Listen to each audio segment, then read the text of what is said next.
ಮಧ್ಯಪ್ರಾಚ್ಯದಲ್ಲಿ ಯುದ್ಧ ಹಿನ್ನೆಲೆ ಬೆಂಗಳೂರಲ್ಲಿ ಆಟೋ ಗ್ಯಾಸ್ಗೆ ಅಭಾವ ಶುರುವಾಗಿದೆ. ಕಳೆದ 1 ವಾರದಿಂದ ಆಟೋ ಚಾಲಕರು ಎಲ್ಪಿಜಿಗೆ ಪರದಾಡ್ತಿದ್ದಾರೆ. ತಡರಾತ್ರಿಯೂ ಬಸಪ್ಪ ಸರ್ಕಲ್ ಬಳಿಯ ಸೂಪರ್ ಗ್ಯಾಸ್ ಬಂಕ್ ಮುಂಭಾಗದಲ್ಲಿ ಆಟೋ ಚಾಲಕರು ಗ್ಯಾಸ್ಗಾಗಿ ಕ್ಯೂನಲ್ಲಿ ನಿಂತಿದ್ರು. ರಾತ್ರಿ ಎಲ್ಲ ಬಂದು ಕಾಯ್ಕೊಂಡು ಗ್ಯಾಸ್ ಹಾಕೊಂಡು ಏನನ್ನ ದುಡಿಯೋದು, ಈ ಥರ ಇದ್ರೆ ಜೀವನ. ಮನೆಗೆ ಎಲ್ಲ ಹೋಗೋದು, ಎಲ್ಲ ಇಲ್ಲೇ ಇರಬೇಕು. ಮನೆಗೆ ಹೋಗಿ ದಿನ ಲೇಟ್ ಆಗುತ್ತೆ. ರಾತ್ರಿ ಎಲ್ಲ ಕಾಯ್ಕೊಂಡಿರೋದು, ಏನು ದುಡಿಯೋದು ಎಲ್ಲ. ರಾತ್ರಿ ಓಪನ್ ಮಾಡಲ್ವಲ್ಲ? ಎಲ್ಲ ಓಪನ್ ಮಾಡಲ್ಲ, ಆದರೂ ಗಾಡಿ ಹಾಕೊಂಡು ಕಾಯ್ಕೊಂಡಿರ್ಬೇಕು. ಅಲ್ಲಿ MG ರೋಡ್ ನೋಡಿದೆ, ಅಲ್ಲಿ ಇಲ್ಲ. ತಿರ್ಗಾ ಅಂದರೆ ನೇರ ಅಲ್ಲಿ ನೋಡಿದೆ, ಇಲ್ಲ. ತಿರ್ಗಾ ಇಲ್ಲಿಂದ ಹೇಳ್ತಾರೆ, ಅವ್ರು 7 ಗಂಟೆಗೆ ಹೇಳ್ತಾರೆ. ಇವಾಗ ಎತ್ತರಿಸಿ ಆಗಲ್ಲ ಅವರು. ನಾನು ಬೆಳಗ್ಗೆಯಿಂದ ಡ್ಯೂಟಿ ಮಾಡಿದೆ, ನಮ್ಮ ಕೈಲಿ ಆಗಲ್ಲ ಅಂತ ಹೇಳ್ಬಿಟ್ರು. ನಾನು ಯಾವಾಗ ಹಾಕ್ತೀನೋ ಅವಾಗೆಲ್ಲ ಹಾಕೋದು ಪೆಟ್ರೋಲ್ ಬಂಕ್ ಹಂಗೆ ಹೇಳ್ತಾರೆ ಅವರು. ಈಗ ನಮ್ಮ ಪರಿಸ್ಥಿತಿ ಅವ್ರಿಗೆ ಗೊತ್ತಾಗಲ್ಲ. ಅವ್ರು ಹೆಂಗೆ ಹೇಳ್ತಾರೆ ಹಂಗೆ ಮಾಡ್ಕೊಂಡು ಹೋಗ್ಬೇಕು ಅಷ್ಟೇ. ಓಪನ್ ಮಾಡಬೇಕಿತ್ತು ಬಂಕು. ಹೌದು, ಬಂಕ್ ಓಪನ್ ಮಾಡಬೇಕು. ಅವ್ರು ಓಪನ್ ಮಾಡಲ್ಲ ಅಂತ ಹೇಳ್ತಾರೆ. ಅವ್ರು ಮಾತಾಡೋದೇ ನಾವು ಕೇಳಬೇಕು. ಈಗ ಅವ್ರ ಹತ್ರ ಏನು ಜ್ವರ ಮಾತಾಡೋಕ್ಕಾಗಲ್ಲ. ಇಲ್ಲಾಂದ್ರೆ ಲಾಕ್ ಮಾಡಿಬಿಟ್ಟು ಹೋಗ್ಬಿಡ್ತಾರೆ, ನಾವು ರೋಡಲ್ಲಿ ನಿಂತ್ಕೋಬೇಕು ಅಷ್ಟೇ. ಸಾಲಗಾರ ಕಾಟನು ಅವ್ರಿಗೂ ನಾವು ಕೊಡ್ಬೇಕು ಸರ್. ಅವರು ತಪ್ಪು ಅಂತ, ಸಾಲಗಾರರು ತಪ್ಪು ಅಂತ ಹೇಳೋಕ್ಕಾಗಲ್ಲ. ಯಾಕೇಳಿ ಅವರು ನಮ್ಮ ಟೈಮ್ ಸಾಲ ಕೊಡ್ತಾರೆ. ಈಗ ಅವ್ರ ಟೈಮ್ ನಾವು ಕೊಡಲಿಲ್ಲ ಅಂದರೆ ತಪ್ಪು ತಾನೆ ಅದು. ಗೊತ್ತಲ್ವಾ? ಮೇನು ಗ್ಯಾಸ್ ಬಂದು ಮಾಡ್ಕೊಬಿಟ್ರೆ ಏನು ಸರ್. ಈಗ ನೋಡಿ, ಕೋರಮಂಗ್ಲ ಹೋಗಿದ್ದೀನಿ, HSR ಹೋಗಿದ್ದೀನಿ, ಪೂರ್ಣಿಮಾ ಹೋಗಿದ್ದೀನಿ. ಈಗ ಎಲ್ಲಿಗೆ ಕೊಲ್ಲಿ ಯುದ್ಧದ ಎಫೆಕ್ಟ್ನಿಂದ ಆಟೋ ಗ್ಯಾಸ್ ಸಿಗದೆ ಚಾಲಕರು ಪರದಾಟವನ್ನು ಮಾಡ್ತಾ ಇದ್ದಾರೆ. ನಿನ್ನೆ 100ಕ್ಕೂ ಹೆಚ್ಚು ಆಟೋ ಚಾಲಕರು ಸಚಿವ ಮುನಿಯಪ್ಪ ಮನೆಗೆ ತೆರಳಿ ಸಮಸ್ಯೆಯನ್ನು ಹೇಳ್ಕೊಂಡಿದ್ರು. ಆಟೋ ಚಾಲಕರ ಸಿಟ್ಟಿನ ಬೆನ್ನಲ್ಲೇ ರಾಜ್ಯ ಸರ್ಕಾರ ಎಚ್ಚೆತ್ತುಕೊಂಡಿದೆ. ಬೆಂಗಳೂರಿನ ಖಾಸಗಿ ಗ್ಯಾಸ್ ಬಂಕ್ಗಳ ಮೇಲೆ ಆಹಾರ ಇಲಾಖೆ ಅಧಿಕಾರಿಗಳು ದಾಳಿಯನ್ನು ಮಾಡಿದ್ದಾರೆ. ರಹಸ್ಯವಾಗಿ LPG ಸ್ಟಾಕ್ ಎಷ್ಟಿದೆ ಅಂತ ಪರಿಶೀಲನೆಯನ್ನು ಮಾಡ್ತಾ ಇದ್ದಾರೆ. ಇಂದು ಆಹಾರ ಇಲಾಖೆ ಅಧಿಕಾರಿಗಳು ಪರಿಶೀಲನೆ ಮಾಡಲಿದ್ದಾರೆ ಅಂತ ಹೇಳಲಾಗಿದೆ. ಮಧ್ಯಪ್ರಾಚ್ಯದಲ್ಲಿ ಯುದ್ಧದ ಭೀತಿ ಭುಗಿಲೆದ್ದಿದೆ. ಅಲ್ಲಿ ವಾರ್ ನಡೀತಾ ಇದ್ರೆ ಇಲ್ಲಿ ಇಂಧನ ಬಿಕ್ಕಟ್ಟು ಹೆಚ್ಚಾಗಿದೆ. ಕೇಂದ್ರ ಸರ್ಕಾರದ ವಿರುದ್ಧ ಇಂಧನ, ತೈಲ ಮತ್ತು ಅನಿಲ ಪೂರೈಕೆ ತಾರತಮ್ಯದ ಬಗ್ಗೆ ಆರೋಪ ಮಾಡಲಾಗಿದೆ. ಹೀಗಾಗಿ ಕೇಂದ್ರ ಪೆಟ್ರೋಲಿಯಂ ಸಚಿವ ಹರ್ದೀಪ್ ಸಿಂಗ್ ಪುರಿಗೆ ರಾಜ್ಯ ಸರ್ಕಾರ ಪತ್ರ ಬರೆದಿದೆ. ರಾಜ್ಯದಲ್ಲಿ ಇಂಧನ, ತೈಲ ಮತ್ತು ಅನಿಲ ಪೂರೈಕೆ ಸಮಸ್ಯೆ ಗಂಭೀರ ಸ್ವರೂಪ ಪಡ್ಕೊಂಡಿದೆ. ಇದರಿಂದ ಜನರಿಗೆ ತೀವ್ರ ಸಂಕಷ್ಟ ಎದುರಾಗಿದೆ. ವಾಣಿಜ್ಯ ಗ್ಯಾಸ್ ಕೊರತೆಯಿಂದ ಹೋಟೆಲ್ ಮತ್ತು ಆಹಾರ ಉದ್ಯಮಗಳು ಸಂಕಷ್ಟದಲ್ಲಿವೆ. ಹೀಗಾಗಿ ಕರ್ನಾಟಕಕ್ಕೆ ಅಗತ್ಯ ಆದ್ಯತೆ ಕೊಡಬೇಕು, ಕಟ್ಟುನಿಟ್ಟಿನ ಕ್ರಮ ವಹಿಸಬೇಕು ಅಂತ ಪತ್ರ ಬರೆದು ಮನವಿ ಮಾಡಲಾಗಿದೆ. ಗದಗ ಬೆಟಗೇರಿ ಅವಳಿ ನಗರದ ಮೊದಲ ಮಹಿಳಾ ಆಟೋ ಚಾಲಕಿಗೆ ಸಂಕಷ್ಟ ಎದುರಾಗಿದೆ. ಕಳೆದ 2 ವರ್ಷಗಳ ಹಿಂದೆ ಆಟೋ ಚಾಲಕಿ ರೇಖಾ ಹುಲ್ಲೂರ ಅವರ ಪತಿ ಸಂತೋಷ್ ನಿಧನ ಹೊಂದಿದ್ರು. 2 ಮಕ್ಕಳನ್ನು ಸಾಕುವಂಥ ಜವಾಬ್ದಾರಿ ರೇಖಾಳ ಮೇಲೆ ಇದೆ. ಮಗಳಿಗೆ ಸಕ್ಕರೆ ಕಾಯಿಲೆ ಇದ್ದು ಆಸ್ಪತ್ರೆಗೆ ತೋರಿಸಲಿಕ್ಕೆ ಸಂಕಷ್ಟದ ಪರಿಸ್ಥಿತಿ ಇದೆ. ಹೀಗಾಗಿ ಪತ್ನಿ ಸಾವನ್ನಪ್ಪಿದ ಬಳಿಕ ಮಹಿಳೆನೇ ಆಟೋ ಚಾಲನೆ ಮಾಡ್ತಾ ಇದ್ರು. ಈಗ ಮಧ್ಯಪ್ರಾಚ್ಯ ಯುದ್ಧದಿಂದ LPG ಬೆಲೆ ಏರಿಕೆ ಹಿನ್ನೆಲೆಯಲ್ಲಿ ಆಟೋ ಹತ್ತಲಿಕ್ಕೆ ಪ್ರಯಾಣಿಕರು ಬರ್ತಾ ಇಲ್ಲ ಅಂತ ಮಹಿಳೆ ಗೋಳಾಡಿದ್ದಾರೆ. LPG ದರ ಕಡಿಮೆ ಮಾಡುವಂತೆ ನ್ಯೂಸ್ 18 ಎದುರು ಆಟೋ ಚಾಲಕಿ ಕುಟುಂಬ ಕಣ್ಣೀರನ್ನು ಹಾಕಿದೆ. ಸರ್ಕಾರ ಆಟೋ ಚಾಲಕರ ನೆರವಿಗೆ ಸಚಿವರು ಬರಬೇಕು ಅಂತ ಮಹಿಳೆ ಆಗ್ರಹಿಸಿದ್ದಾರೆ. ಅಂದ್ರೆ ಸರ್, ಗ್ಯಾಸಿಂದು ಭಾಳ ಪ್ರಾಬ್ಲಮ್ ಆಗೈತೆ ಸರ್. ಬೆಳಗ್ಗೆ ನಾವು 7 ಗಂಟೆಗೆ ನಾವು ಮನೆ ಬಿಟ್ಟಿವಂದ್ರೆ ಸಾಯಂಕಾಲ 6-7 ಗಂಟೆ ಮಟ್ಟ ಒಂದು 500-600 ರೂಪಾಯಿ ದುಡಿಯೋಕೆ ಭಾಳ ಕಷ್ಟ ಆಗಿತ್ತು ಸರ್ ನಮಗೆ. ಯಾಕಂದ್ರೆ ಹೊರಗಡೆ ಬಸ್ ಫ್ರೀ ಆಗಿದೆ ಸರ್, ಯಾರು ಪ್ಯಾಸೆಂಜರ್ ಹತ್ತಕ್ಕವಲ್ಲ ಅಂತಾರೆ ಸರ್. ಹಂಗಾಗಿ ಭಾಳ ತ್ರಾಸ ಆಗಿತ್ತು ಸರ್. ಎಲ್ಲ ಮನೆ ಜವಾಬ್ದಾರಿ, ನನ್ನ ಕುಟುಂಬ ಜವಾಬ್ದಾರಿ ಎಲ್ಲ ನಾನು ನಿಭಾಯಿಸ್ಕೊಂಡು ಹೋಗ್ಬೇಕಾಗಿತ್ತು ಸರ್.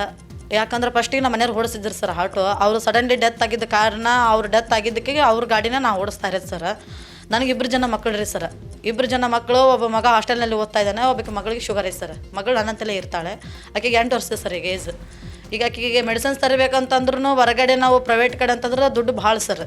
ಆಕೆ ಒಮ್ಮೆಕ್ಲ ಹಾಸ್ಪಿಟ್ಲ್ ಖರ್ಚು ಬಂತಂತಂದ್ರೆ 60-50 ಸಾವಿರಕ್ಕೆ ಹಿಂಗೆ ಹಾಸ್ಪಿಟ್ಲ್ ಖರ್ಚು ಬರ್ತದೆ ಸರ್. ಈಗ ನನ್ನ ಮಗಳದು ಎಲ್ಲ ಥರದ್ದು ನೋಡ್ಕೊಂಡು ಹೋಗ್ಬೇಕು. ಗಾಡಿ ಕಂತು ಕಟ್ಸ್ಬೇಕ್ರಿ ಸರ್. ಮನೆ ಇರೋದು ನಾ ಬಾಡಿಗೆ, ಮನೆ ಬಾಡಿಗೆ ಕಟ್ಟಬೇಕು. ಆಮ್ಯಾಗ ಮತ್ತು ಹೊರಗಡೆ ಸಾಲ ನೋಡ್ಬೇಕು ಸರ್. ಮಕ್ಕಳದು ಎಜುಕೇಷನ್ ನೋಡ್ಬೇಕು, ಮಕ್ಕಳದು ಹುಷಾರಿಲ್ಲಂದ್ರೆ ನೋಡ್ಬೇಕು, ನಮಗೆ ಹುಷಾರಿಲ್ಲಂದ್ರೆ ನೋಡ್ಬೇಕು. ಭಾಳ ಅಂದ್ರೆ ಭಾಳ ಇತ್ತಿತ್ತ ಭಾಳ ತೊಂದರೆ, ಭಾಳ ಕಷ್ಟ ಆಗಿದೆ ಸರ್ ನನಗೆ. ಇರಾನ್ ಇಸ್ರೇಲ್ ನಡುವಿನ ಯುದ್ಧ ನಿಲ್ಲೋ ಲಕ್ಷಣಗಳೇ ಕಾಣಿಸ್ತಾ ಇಲ್ಲ. ಕೊಲ್ಲಿ ಯುದ್ಧದಿಂದ ಭಾರತದಲ್ಲಿ ಜನ ತತ್ತರಿಸಿ ಹೋಗಿದ್ದಾರೆ. ಯುದ್ಧದ ಎಫೆಕ್ಟ್ ಯಾದಗಿರಿ ಜಿಲ್ಲೆಯ ಶಹಾಪುರ ತಾಲೂಕಿನ ಪಪ್ಪಾಯಿ ಬೆಳೆ ಬೆಳೆದ ರೈತರಿಗೂ ತಟ್ಟಿದೆ.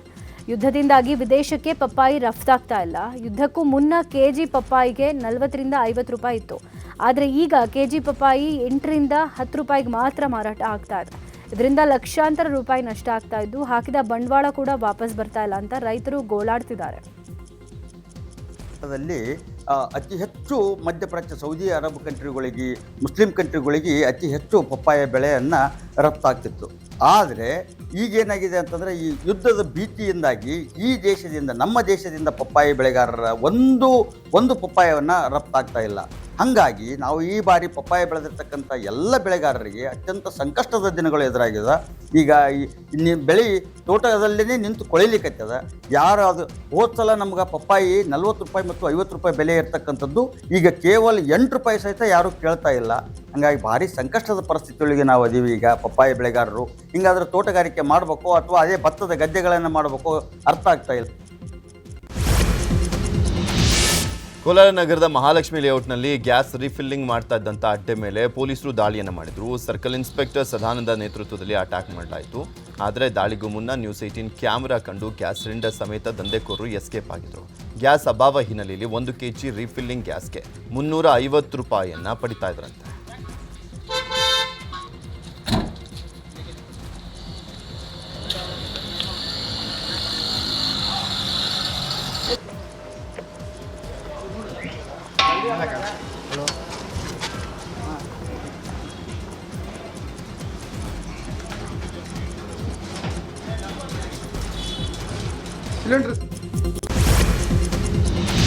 ದಾವಣಗೆರೆ ದಕ್ಷಿಣ ಹಾಗೂ ಬಾಗಲಕೋಟೆ ಉಪಚುನಾವಣೆಗೆ ಇನ್ನು 3 ದಿನ ಬಾಕಿ ಇದೆ. ತಮ್ಮ ಅಭ್ಯರ್ಥಿಗಳ ಗೆಲುವಿಗಾಗಿ ಎರಡೂ ಪಕ್ಷದವರು ಇನ್ನಿಲ್ಲದ ಕಸರತ್ತು ನಡೆಸ್ತಾ ಇದ್ದಾರೆ. ಬೈ ಎಲೆಕ್ಷನ್ ಅಖಾಡದಲ್ಲಿ ಘಟಾನುಘಟಿ ನಾಯಕರೇ ಅಬ್ಬರದ ಪ್ರಚಾರ ಮಾಡ್ತಾ ಇದ್ದಾರೆ. ಸಿಎಂ ಸಿದ್ದರಾಮಯ್ಯ, ಡಿಕೆ ಶಿವಕುಮಾರ್ ಸೇರಿದಂತೆ ಅನೇಕ ಕೈ ನಾಯಕರು ಮತಬೇಟೆಗೆ ಇಳಿದಿದ್ದಾರೆ. ಮಾಜಿ ಸಿಎಂ ಯಡಿಯೂರಪ್ಪ, ಕೇಂದ್ರ ಸಚಿವ ಕುಮಾರಸ್ವಾಮಿ, ಬಿಜೆಪಿ ರಾಜ್ಯಾಧ್ಯಕ್ಷ ಬಿವೈ ವಿಜಯೇಂದ್ರ ತಮ್ಮ ಅಭ್ಯರ್ಥಿಯ ಗೆಲುವಿಗಾಗಿ ಮತದಾರರನ್ನ ಸೆಳೀತಾ ಇದ್ದಾರೆ. ಇವತ್ತು ಒಂದೇ ದಿನ ಬಹಿರಂಗ ಪ್ರಚಾರಕ್ಕೆ ಅವಕಾಶ ಇದ್ದು ಕೈ ಕಮಲ ಕಲಿಗಳು ಅಬ್ಬರದ ಪ್ರಚಾರಕ್ಕೆ ಸಜ್ಜಾಗಿದ್ದಾರೆ. ರೋಡ್ ಶೋಗಳ ಮೂಲಕ ಮತದಾರರನ್ನ ಮನವೊಲಿಸೋಕೆ ಮುಂದಾಗಿದ್ದಾರೆ. ಬಾಗಲಕೋಟೆಯಲ್ಲಿ ಉಪಚುನಾವಣೆ ಅಖಾಡ ರಂಗೇರಿದೆ. ಕಾಂಗ್ರೆಸ್ ನಾಯಕರು ಭರ್ಜರಿ ರೋಡ್ ಶೋವನ್ನು ಮಾಡಿದರು. ಕೈ ಅಭ್ಯರ್ಥಿ ಉಮೇಶ್ ಮೇಟಿ ಪರ ಮತ ಯಾಚಿಸಿದ್ದು ಸಚಿವ ಜಮೀರ್ ಅಹಮದ್, ಮಾಜಿ ಸಚಿವ ಸರ್ನಾಯಕ್ ಶಕ್ತಿ ಪ್ರದರ್ಶನ ಮಾಡಿದ್ದು. ಇನ್ನು ಬಸವೇಶ್ವರ ವೃತ್ತದಲ್ಲಿ ನಡೆದಂಥ ಬಹಿರಂಗ ಸಮಾವೇಶದಲ್ಲಿ ಸಿಎಂ ಸಿದ್ದರಾಮಯ್ಯ ಭಾಗಿಯಾಗಿದ್ದು ಚುನಾವಣಾ ಪ್ರಚಾರದ ನಡುವೆಯೂ ಕೂಡ ಬಿಜೆಪಿ ವಿರುದ್ಧ ಸಿದ್ದರಾಮಯ್ಯ ವಾಗ್ದಾಳಿಯನ್ನು ಮಾಡಿದ್ದಾರೆ. ಬಿಜೆಪಿ ಕರ್ನಾಟಕದಲ್ಲಿ 9 ವರ್ಷ ಅಧಿಕಾರದಲ್ಲಿ ಇದ್ರು. ನಾವು ಕೆಲಸ ಮಾಡಿದ್ದನ್ನು ಹೇಳಿ ವೋಟನ್ನು ಕೇಳ್ತೀವಿ. ಆದರೆ ಬಿಜೆಪಿ ಅವರಿಗೆ ನನ್ನನ್ನು ಟೀಕೆ ಮಾಡೋದೇ ಕೆಲಸ ಆಗಿದೆ. ನಾನು ಬಡವರ ಪರ ಕೆಲಸ ಮಾಡ್ತಿದ್ದೀನಿ ಅಂತ ಗುಡುಗಿದ್ರು. ಬಿಜೆಪಿ ಕರ್ನಾಟಕದಲ್ಲಿ 9 ವರ್ಷಗಳ ಕಾಲ ಅಧಿಕಾರದಲ್ಲಿದ್ದರು. 9 ವರ್ಷಗಳ ಕಾಲ ಅಧಿಕಾರದಲ್ಲಿದ್ದರು. ಈ 9 ವರ್ಷಗಳಲ್ಲಿ ಅವರು ಪ್ರಚಾರ ಮಾಡ್ತಾ ಇರ್ತಕ್ಕಂಥದ್ದು, ನಾವು 9 ವರ್ಷಗಳಲ್ಲಿ ಇಂತಿಂಥ ಕೆಲಸಗಳನ್ನು ಮಾಡಿದ್ದೇವೆ. ಅವರು ಯಾವ ಕೆಲಸ ಮಾಡಿದ್ದೀವಿ ಅಂತ ಹೇಳಲ್ಲ, ಏನು ಅಭಿವೃದ್ಧಿ ಕೆಲಸ ಮಾಡಿದ್ದೀವಿ ಅಂತ ಹೇಳಲ್ಲ. ಅದ್ರ ಬದಲಿಗೆ ಸಿದ್ದರಾಮಯ್ಯನನ್ನ ಟೀಕೆ ಮಾಡೋದು, ನಮ್ಮ ಸರ್ಕಾರವನ್ನ ಟೀಕೆ ಮಾಡೋದು. ಯಾಕೆ ಮಾಡ್ತಾರೆ ಅಂತಂದ್ರೆ, ನಾನು ಬಡವರ ಪರವಾಗಿ ಕೆಲಸ ಮಾಡ್ತಾ ಇದ್ದೇನೆ ಅಂತಕ್ಕಂಥ ಕಾರಣಕ್ಕೋಸ್ಕರವಾಗಿ ನನ್ನನ್ನು ಟೀಕೆ ಮಾಡ್ತಾರೆ. ಇನ್ನು ಕಾಂಗ್ರೆಸ್ ಬಹಿರಂಗ ಸಭೆಯಲ್ಲಿ ಸಚಿವ ಜಮೀರ್ ಅಹಮದ್ ಖಾನ್ ಮಾತನಾಡಿದ್ದು, ಯಡಿಯೂರಪ್ಪ, ಬೊಮ್ಮಾಯಿ ಅವಧಿಯಲ್ಲಿ ಒಂದು ಮನೆನೂ ಕೂಡ ಜನರಿಗೆ ಕೊಟ್ಟಿಲ್ಲ. ಆಪರೇಷನ್ ಕಮಲ ಮಾಡಿ ಅಧಿಕಾರ ಹಿಡಿದಿದ್ರು. ಆದರೆ ನಾವು ಸಾಧನೆ ತೋರಿಸಿ ಮತವನ್ನು ಕೇಳ್ತೇವೆ. ಮುಂದೆ ಪಕ್ಷಕ್ಕೆ ಬಹುಮತ ಬಂದರೆ, ಜನ ಬಯಸಿದ್ರೆ ಮುಂದೆಯೂ ಸಹ ಸಿದ್ದರಾಮಯ್ಯ ಸಿಎಂ ಆಗ್ತಾರೆ ಅಂತ ಹೇಳಿದ್ರು. ಬಿಜೆಪಿ ಸರ್ಕಾರದಲ್ಲಿ ಯಡಿಯೂರಪ್ಪ 2 ವರ್ಷ ಮುಖ್ಯಮಂತ್ರಿ ಆಗಿದ್ರು. ಬಸವರಾಜ ಬೊಮ್ಮಾಯಿಯವರು 2 ವರ್ಷ ಮುಖ್ಯಮಂತ್ರಿ ಆಗಿದ್ರು. ಅವ್ರ ಅವಧಿಯಲ್ಲಿ ಒಂದು ಮನೆನೂ ಕೊಟ್ಟಿಲ್ಲ, ಒಂದು ಮನೆನೂ ಸ್ಯಾಂಕ್ಷನ್ ಮಾಡಿಲ್ಲ. ಏರಿಯಾ ಮಾಡಿ ಮನೆ ಮುಖ್ಯಮಂತ್ರಿ ಗಮನಕ್ಕೆ ತಂದೆ.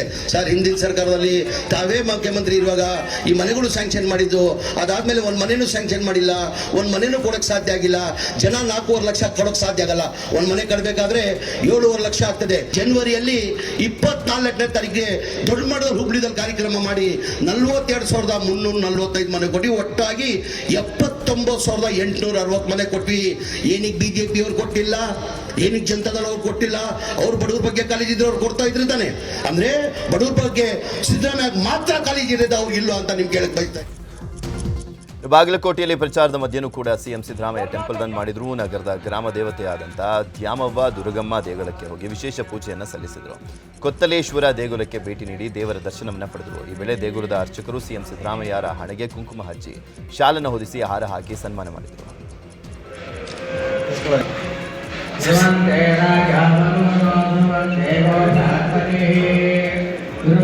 ಇಂದ್ರ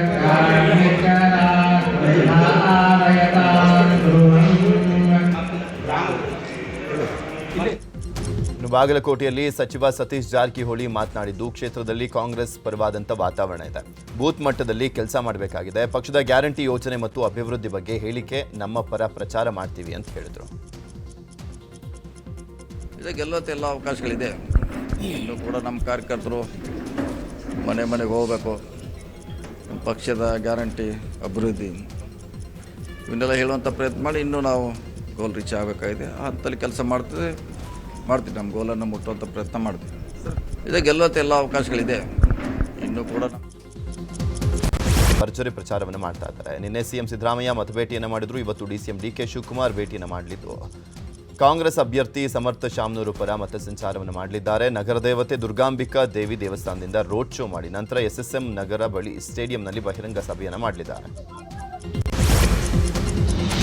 ಬಿಜೆಪಿಯಲ್ಲಿ ನಾಯಕತ್ವದ ಅಸಮಾಧಾನದ ಹೊಗೆ ಆಡ್ತಾ ಇದೆ. ಇಂತಹ ಹೊತ್ತಲ್ಲೇ ಬೈ ಎಲೆಕ್ಷನ್ ಅಲ್ಲಿ ಒಗ್ಗಟ್ಟು ಪ್ರದರ್ಶನ ಮಾಡಲಾಗ್ತಾ ಇದೆ. ಮುಂಬರುವ ಸಾರ್ವತ್ರಿಕ ಚುನಾವಣೆ ಹಾಗೂ ವರಿಷ್ಠರನ್ನ ಗಮನಿಸೋ ಕಾರಣದಿಂದ ಅಸಮಾಧಾನ ಪ್ರತಿಷ್ಠೆಯನ್ನ ಬಿಟ್ಟು ಉಪಚುನಾವಣೆ ಪ್ರಚಾರದಲ್ಲಿ ತೊಡಗಿದ್ದಾರೆ. ಕಳೆದ ವಿಧಾನಸಭೆ ಚುನಾವಣೆಯ ಬಳಿಕ ಮೊದಲ ಬಾರಿಗೆ ಓಡಾಟ ಮಾಡ್ತಾ ಇದ್ದು ಬಾಗಲಕೋಟೆ, ದಾವಣಗೆರೆ ದಕ್ಷಿಣದಲ್ಲಿ ಬಿಜೆಪಿ ಅಭ್ಯರ್ಥಿಯನ್ನ ಗೆಲ್ಲಿಸೋಕೆ ಭಾರೀ ಕಸರತ್ತು ಮಾಡಲಾಗ್ತಾ ಇದೆ. ಶಾಸಕ ರಮೇಶ್ ಜಾರಕಿಹೊಳಿ, ಅರವಿಂದ್ ಲಿಂಬಾವಳಿ, ಕೇಂದ್ರ ಸಚಿವ ವಿ ಸೋಮಣ್ಣ ಸೇರಿದಂತೆ ರೆಬೆಲ್ಸ್ ಪ್ರಚಾರದಲ್ಲಿ ತೊಡಗಿದ್ದಾರೆ. 2 ಕ್ಷೇತ್ರಗಳಲ್ಲಿ ಗೆದ್ರೆ ವಿಜೇಂದ್ರ ನಾಯಕತ್ವ ಮೇಲುಗೈ ಆಗುತ್ತೆ ಅಂತ ಮೊದಲು ಅಂತರ ಕಾಯ್ದುಕೊಂಡಿದ್ರು. ಆದ್ರೀಗ ಮುಂಬರೋ ಚುನಾವಣೆಯ ಕಾರಣ ಅನಿವಾರ್ಯವಾಗಿ ಬೈ ಎಲೆಕ್ಷನ್ ಅಲ್ಲಿ ಓಡಾಡುವಂತಾಗಿದೆ. ಬೆಂಗಳೂರು ದಕ್ಷಿಣ ಜಿಲ್ಲೆಯ ಚನ್ನಪಟ್ಟಣ ತಾಲೂಕಿನ ಪಿಡಿಒಗಳ ಸಭೆ ಮಾಡಲಾಯಿತು. ಶಾಸಕ ಯೋಗೇಶ್ವರ್ ನೇತೃತ್ವದಲ್ಲಿ ಸಭೆ ನಡೆಯಿತು. ಸಭೆಯಲ್ಲಿ ಕುಡಿಯುವ ನೀರಿನ ಸಮಸ್ಯೆ ಆಗದಂತೆ ಎಚ್ಚರ ವಹಿಸಿ ಅಂತ ಯೋಗೇಶ್ವರ್ ತಾಕೀತನ್ನು ಮಾಡಿದರು. ಶುದ್ಧ ಕುಡಿಯುವ ನೀರಿನ ಘಟಕವನ್ನು ಸರಿಯಾಗಿ ನಿರ್ವಹಣೆ ಮಾಡುವಂತೆ ತಿಳಿಸಿದ್ದಾರೆ. ದಕ್ಷಿಣ ಒಳನಾಡಿನ ಕೆಲವು ಜಿಲ್ಲೆಗಳಿಗೆ ಇವತ್ತು ಮಳೆ ಅಲರ್ಟ್ ಕೊಡಲಾಗಿದೆ. ಬೆಂಗಳೂರು ಸೇರಿದಂತೆ ಅಕ್ಕಪಕ್ಕದ ಜಿಲ್ಲೆಗಳಿಗೆ ಯೆಲ್ಲೋ ಅಲರ್ಟ್ ಘೋಷಿಸಲಾಗಿದೆ. ಬೆಂಗಳೂರು ಗ್ರಾಮಾಂತರ, ಕೋಲಾರ, ಬೆಂಗಳೂರು ದಕ್ಷಿಣ, ಚಾಮರಾಜನಗರ ಸೇರಿದಂತೆ ಒಟ್ಟು 5 ಜಿಲ್ಲೆಗಳಿಗೆ ಯೆಲ್ಲೋ ಅಲರ್ಟ್ ಘೋಷಣೆ ಮಾಡಲಾಗಿದೆ. ಇವತ್ತು ನಾಳೆ 2 ದಿನಗಳ ಕಾಲ ಮಳೆ ಅಲರ್ಟ್ ಕೊಡಲಾಗಿದೆ. ಇಂದು ಪ್ರಕಟವಾಗಬೇಕಾಗಿದ್ದಂಥ ದ್ವಿತೀಯ ಪಿಯುಸಿ ಫಲಿತಾಂಶ ಪ್ರಕಟ ಆಗ್ತಾ ಇಲ್ಲ. ಈ ಹಿಂದೆ ಪರೀಕ್ಷಾ ಫಲಿತಾಂಶ ಬಿಡುಗಡೆ ಮಾಡುವುದಾಗಿ KSEAB ಹೇಳಿತ್ತು. ಆದರೆ ಕೊನೆ ಹಂತದ ಮೌಲ್ಯಮಾಪನ ಕೆಲಸ ಬಾಕಿ ಉಳಿದಿರುವಂಥ ಹಿನ್ನೆಲೆಯಲ್ಲಿ ಇಂದು ಫಲಿತಾಂಶ ಪ್ರಕಟ ಇಲ್ಲ. ಬಾಗಲಕೋಟೆ ಮತ್ತು ದಾವಣಗೆರೆ ವಿಧಾನಸಭಾ ಉಪಚುನಾವಣೆ ನೀತಿ ಸಂಹಿತೆ ಜಾರಿ ಇದೆ. ಶಿಕ್ಷಣ ಸಚಿವ ಮಧು ಬಂಗಾರಪ್ಪ ಉಪಸ್ಥಿತಿಯಲ್ಲಿ ಫಲಿತಾಂಶವನ್ನು ಪ್ರಕಟಿಸಲಿಕ್ಕೆ ಅನುಮತಿ ಸಿಕ್ಕಿಲ್ಲ. ಚುನಾವಣಾ ಆಯೋಗ ಒಪ್ಪಿಗೆ ನೀಡದಿರುವಂಥ ಹಿನ್ನೆಲೆಯಲ್ಲಿ ಫಲಿತಾಂಶ ಪ್ರಕಟ ವಿಳಂಬವಾಗಿದೆ ಅಂತ KSEAB ಮಾಹಿತಿಯನ್ನು ಕೊಟ್ಟಿದೆ.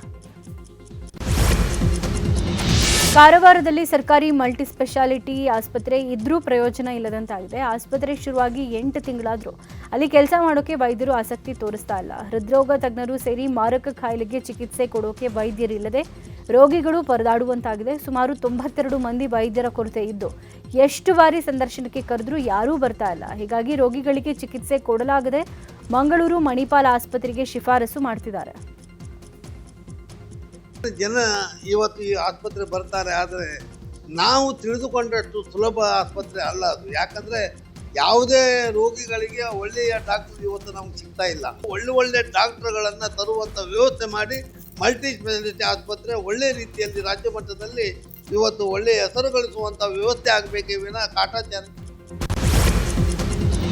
ಸಿಎಂ ಸಿದ್ದರಾಮಯ್ಯ ವಿರುದ್ಧದ ಮೂಡಾ ಸೈಟ್ ಹಗರಣ ಪ್ರಕರಣಕ್ಕೆ ಮತ್ತೆ ಮರುಜೀವ ಬಂದಿದೆ. ನಗರದ ಜನಪ್ರತಿನಿಧಿಗಳ ವಿಶೇಷ ನ್ಯಾಯಾಲಯ ಮೂಡಾ ಸೈಟ್ ಪ್ರಕರಣದಲ್ಲಿ ಬಿ ರಿಪೋರ್ಟ್ ಅಂಗೀಕರಿಸಿತ್ತು. ಬಿ ರಿಪೋರ್ಟ್ ಅಂಗೀಕಾರ ಪ್ರಶ್ನಿಸಿ ಇಡಿ ಅಧಿಕಾರಿಗಳು ಹೈಕೋರ್ಟ್ನಲ್ಲಿ ಮೇಲ್ಮನವಿ ಸಲ್ಲಿಸಿದ್ದಾರೆ. ಹೈಕೋರ್ಟ್ನಲ್ಲಿ ಈ ಅರ್ಜಿ ವಿಚಾರಣೆಗೆ ಬರಬೇಕಾಗಿದೆ. ಅಲ್ಲದೆ ಇದೇ ಪ್ರಕರಣದಲ್ಲಿ ದೂರುದಾರ ಸ್ನೇಹಮಯಿ ಕೃಷ್ಣ ಕೂಡ ಬಿ ರಿಪೋರ್ಟ್ ಅಂಗೀಕಾರ ಪ್ರಶ್ನಿಸಿ ಮೇಲ್ಮನವಿಯನ್ನು ಸಲ್ಲಿಸಿದ್ದಾರೆ. ಸದ್ಯ 2 ಅರ್ಜಿಗಳ ಸಲ್ಲಿಕೆಯಿಂದ ಮೂಡಾ ಸೈಟ್ ಹಗರಣಕ್ಕೆ ಮರುಜೀವ ಬಂದಂತಾಗಿದ್ದು ಸಿಎಂ ಸಿದ್ದರಾಮಯ್ಯನವರಿಗೆ ಮತ್ತೆ ತಲೆಬಿಸಿ ಶುರುವಾಗಿದೆ. ರೌಡಿ ಶೀಟರ್ ಬಿಕ್ಲು ಶಿವ ಕೊಲೆ ಕೇಸ್ನಲ್ಲಿ ಶಾಸಕ ಭೈರತಿ ಬಸವರಾಜ್ಗೆ ಮತ್ತೆ ಸಂಕಷ್ಟ ಎದುರಾಗಿದೆ. ಶಾಸಕ ಭೈರತಿ ಬಸವರಾಜ್ ಅವರ ಜಾಮೀನು ರದ್ದತಿ ಕೋರಿ ಸಿಐಡಿ ಪೊಲೀಸರು ಹೈಕೋರ್ಟ್ನಲ್ಲಿ ಅರ್ಜಿ ಸಲ್ಲಿಸಿದ್ದಾರೆ.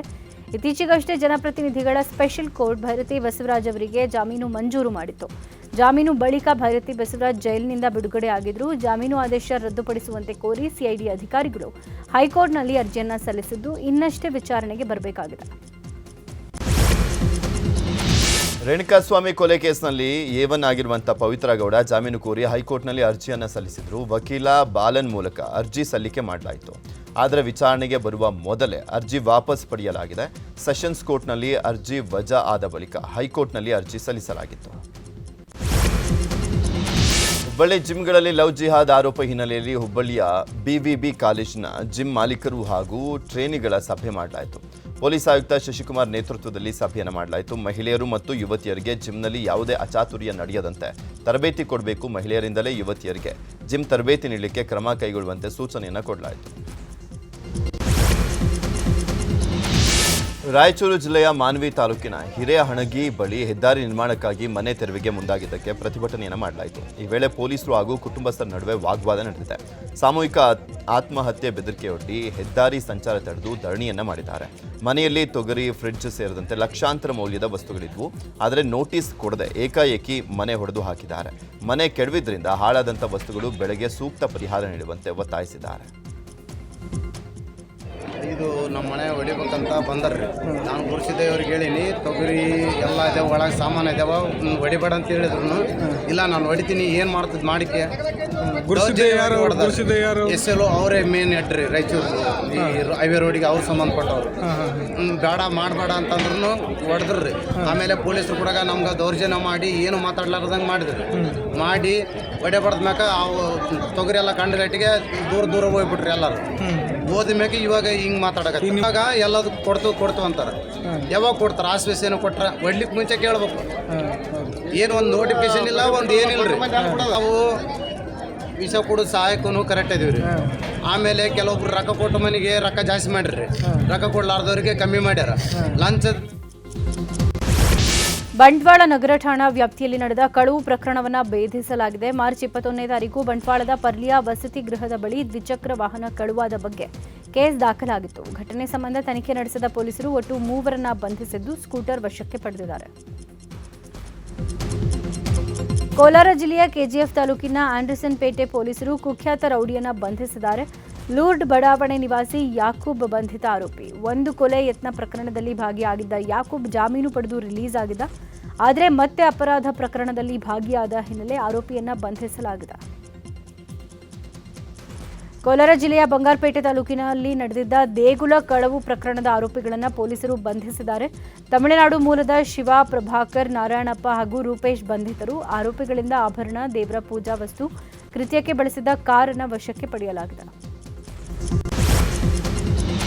3 ವರ್ಷಕ್ಕೊಮ್ಮೆ ನಡೆಯುವ ಕಬ್ಬರಗಿಯ ಶ್ರೀ ಮಾಸ್ತಮ್ಮ ದೇವಿಯ ಜಾತ್ರೆ ಆರಂಭ ಆಗಿದೆ. ಕೊಪ್ಪಳ, ಬಾಗಲಕೋಟೆ ಜಿಲ್ಲೆಯಿಂದ ಭಕ್ತರು ಆಗಮಿಸುತ್ತಾರೆ.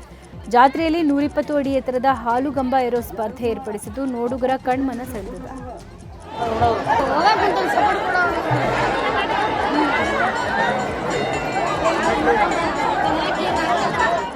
ಕಲ್ಲಾಲ ಗುಳಿಗ ದೈವದ ನೇಮೋತ್ಸವ ಉಪ್ಪಳದ ಸಮೀಪದ ಕಣಿಹಿತ್ಲು ತರುವಾಡಿನಲ್ಲಿ ನಡೆಯಿತು.